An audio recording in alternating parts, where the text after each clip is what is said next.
My name is Daniel Reichwein, and I've gone through 32 years of life without ever feeling that anybody has really ever understood me. So I want you to take a moment to think about what that might be like.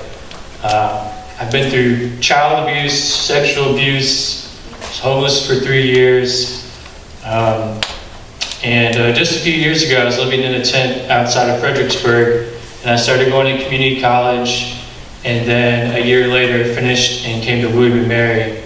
And when I got to William & Mary, I looked around and see a bunch of 20-year-old kids. I still didn't feel like anybody understood me. In one of my government classes, a student actually commented that those who have served 20 years in the military don't deserve the pension they receive afterwards, and that's an unnecessary government expense. And I just looked at her and I thought, you've never even lived 20 years. What the hell do you know what you're talking about? And it's a miracle that I'm even standing here before you. And what the Center for Veterans Engagement has done for me is brought me to a point where I feel like the people that have been in these groups finally have an understanding of me. And I'm not even a real veteran. I served about a year in the National Guard and the Reserve. The real veterans are the people who spoke before me, who have long tenures in the service. But I'm going to read to you something that will help all of you here understand me. And it was a response to a writing prompt that I just wrote in about 40 minutes. It's called "To Continue On or Give Up." This was a decision I first made as a foster child, living in a house, not a home, where I was kept in a room with bars on the window and denied the same privileges that the foster parents gave to their own children. One day I ran away from this home. I cannot remember why. Perhaps because it was too traumatic. But I remember coming back.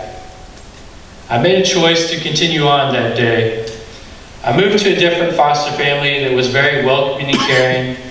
Eventually, they adopted me and 4 other foster children, and I made the right decision.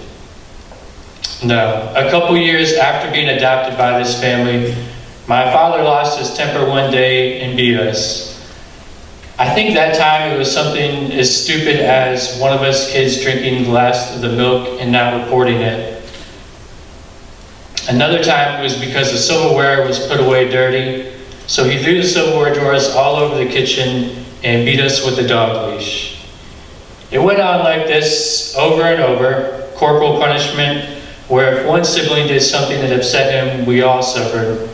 His large U.S. Marine Corps drill sergeant frame picking us up by our throats and pinning us high in a corner, and lashings with the dog leash. I had chosen to continue on for many years.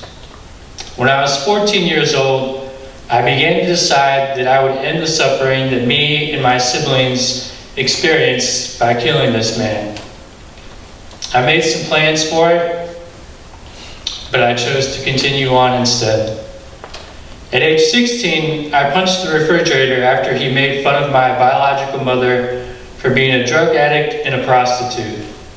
He was used to being the one that got angry and wouldn't tolerate any dissension, so he tackled me and we fought as long as I could put up a fight. He ripped the earrings out of my earlobes and put me in a chokehold until I stopped fighting. For the first time in my life, I made the decision to give up. Later that night, I decided to kill myself. I took a bunch of random prescription medicine to finally escape the humiliation, misery, and pain I had experienced since I was a boy.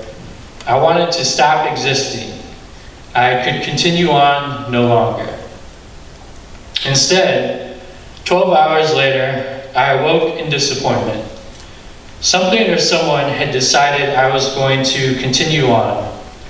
My parents did not notice anything was wrong, nor did my siblings. I had grown up working nearly full-time at my adoptive parents' family's farm and had no close friends. The only person who knew anything was wrong or that I was so upset that I would make a decision like this was me. It was the loneliest I've ever felt.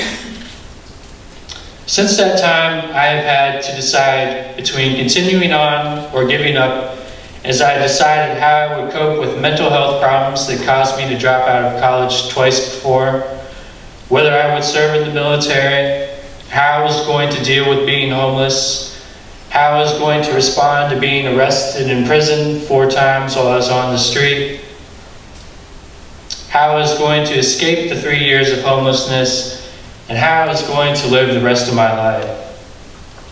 I have decided to continue on while never forgetting any of the decisions where I could have given up. And as for the decision to continue on that something or someone made for me, I take that as providence that I have survived for the purpose of protecting and helping people so that they may never have to make the decision to give up. Thank you for understanding.